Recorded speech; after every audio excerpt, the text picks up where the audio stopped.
Vagina এবং তার anal দু জায়গাতেই তার সঙ্গে সেক্সুয়াল ইন্টারকোর্স করে। ট্রেনের ধারে মেয়েটিকে উলঙ্গ অবস্থায় অজ্ঞান অবস্থায় মেয়েটি ওখানে পড়েছিল। আসামিকে 25 বছরের সশ্রম কারাদণ্ড, 50,000 টাকা জরিমানা, ভিকটিমকে 4 লক্ষ টাকা কম্পেনসেশন দেওয়ার জন্য ডিস্ট্রিক্ট লিগাল সার্ভিস অথরিটিকে অর্ডার দিয়েছে। নাবালিকা ধর্ষণের ঘটনায় এক যুবককে 25 বছর কারাদণ্ডের আদেশ দিল জলপাইগুড়ি জেলা পক্সো আদালত। অভিযুক্ত যুবকের নাম তারিফুল ইসলাম, বয়স 23। শুক্রবার আদালতের বিচারক ইন্দুবর ত্রিপাঠী সাজা শোনানোর পাশাপাশি 50,000 টাকা জরিমানা করেছেন। অনাদায়ে আরও 1 বছরের কারা। গত 2020 সালের 12ই ডিসেম্বর জলপাইগুড়ি জেলার ময়নাগুড়ি থানা এলাকার একটি গ্রামে বিকেলের দিকে ওই নাবালিকা তার ভাই ও বান্ধবীদের সাথে বাড়ির কাছেই চা বাগানে চা পাতা তুলতে যায়। সে সময় অভিযুক্ত যুবকও বাগানে চা পাতা তুলছিল।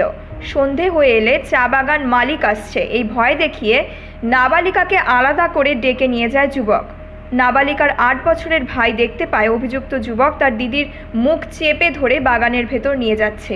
এরপরই সে বাড়িতে গিয়ে ঘটনার কথা জানালে পরিবারের সদস্যরা এসে বাগানের নিকাশি নালার পাশে বিবস্ত্র ও অচৈতন্য অবস্থায় নাবালিকাকে উদ্ধার করে।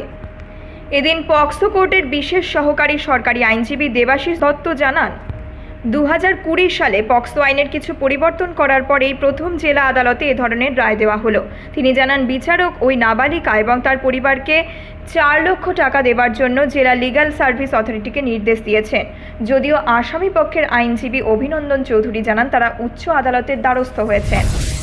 এই ঘটনাটি হচ্ছে 12/12/2020 ময়নাগুড়ি থানার একটি গ্রামের ঘটনা, যেখানে দেখা যাচ্ছে যে অভিযোগ সেটা হচ্ছে মেয়েটির বয়স তখন 11 বছর ছিল। সে তার ভাই যার বয়স 8 বছর এবং তাদের কিছু বান্ধবী মিলে তাদের বাড়ির কাছে একটা চা বাগানের ফুল এবং পাতা তুলতে গিয়েছিল। সেটা বিকেলবেলা 4টা সাড়ে 4টা নাগাদ। এই আসামিও তাদের সঙ্গে ওখানে পাতা তুলছিল। সেই সময় যখন অন্ধকারটা হয়ে যায়, সেই সময় হঠাৎ করে আসামি চিৎকার করে বলে যে বাগানের মালিক আসছে। এই কথা শুনে সব বাচ্চারা দৌড় শুরু করে।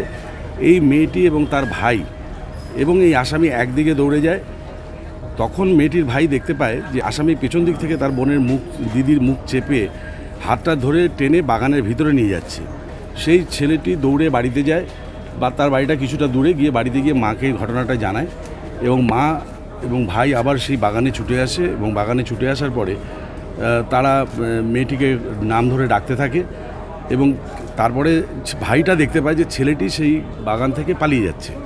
তারপর তারা বাগানের ড্রেনের ধারে মেয়েটিকে উলঙ্গ অবস্থায়, আনকনসাস অবস্থায়, অজ্ঞান অবস্থায় মেয়েটি ওখানে পড়েছিল। মেয়েটিকে তার মা কোলে করে বাড়িতে নিয়ে আসে। বাড়িতে নিয়ে আসার পর মেয়েটিকে শুশ্রূষা করে, কিন্তু মেয়েটি এত ভীত সন্ত্রস্ত ছিল সেই সময় মেয়েটি কিছু বলতে পারেনি। মেয়েটি তার বাবাকে খবর দেয় এবং মেয়েটির বাবা বাজারে গিয়েছিল, সে সেখান থেকে ছুটে আসে। আসার পর তারা ময়নাগুড়ি হাসপাতালে মেয়েটিকে নিয়ে যায়। ময়নাগুড়ি হাসপাতালে ডাক্তার দেখার পরে তার বাবা মাকে জানায় যে আপনার মেয়ের সঙ্গে খারাপ কাজ কিছু হয়েছে, আপনারা থানায় অভিযোগ করুন। তখন মেয়েটির মা মেয়েটিকে জিজ্ঞেস করলে মেয়েটি তখন শুধু একটা কথাই বলে যে আমাকে ধর্ষণ করার চেষ্টা করা হয়েছিল, এই কথাটাই বলে। কিন্তু তার প্রাইভেট পার্টসে ব্লিডিং ইনজুরি পাওয়া গেছিল এবং পরবর্তীকালে তারা ময়নাগুড়ি থানাতে অভিযোগ দায়ের করে। মেয়েটিকে জলপাইগুড়ি হাসপাতালে রেফার করে দেওয়া হয়। জলপাইগুড়ি হাসপাতালে মেয়েটি অ্যাডমিট হয়। এখানে মেয়েটি প্রথম ডিসক্লোজ করে অরিজিনাল ঘটনার কথা তার দিদিমার কাছে।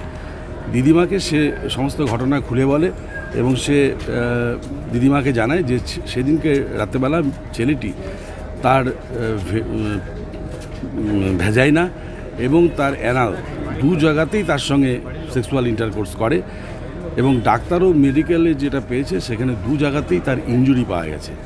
এই কেসে টোটাল 8 জন সাক্ষী প্রসিকিউশনের পক্ষ থেকে দেওয়া হয় এবং সেকশন 6 এই কেসটি চার্জ হয় এবং সমস্ত পক্ষের সাক্ষী শোনার পর উভয় পক্ষের সওয়াল জবাব হওয়ার পরে মহামান্য পক্সো আদালত স্পেশাল কোর্ট মাননীয় ইন্দুবর ত্রিপাঠী আজকে এই আসামিকে 25 বছরের সশ্রম কারাদণ্ড, 50,000 টাকা জরিমানা, অনাদায়ে আরও 1 বছর সশ্রম কারাদণ্ড এবং ভিকটিমকে 4 লক্ষ টাকা কম্পেনসেশন দেওয়ার জন্য ডিস্ট্রিক্ট লিগাল সার্ভিস অথরিটিকে অর্ডার দিয়েছে। জলপাইগুড়ি থেকে দিব্যেন্দু সিনহার রিপোর্ট, নিউজ মেট্রো।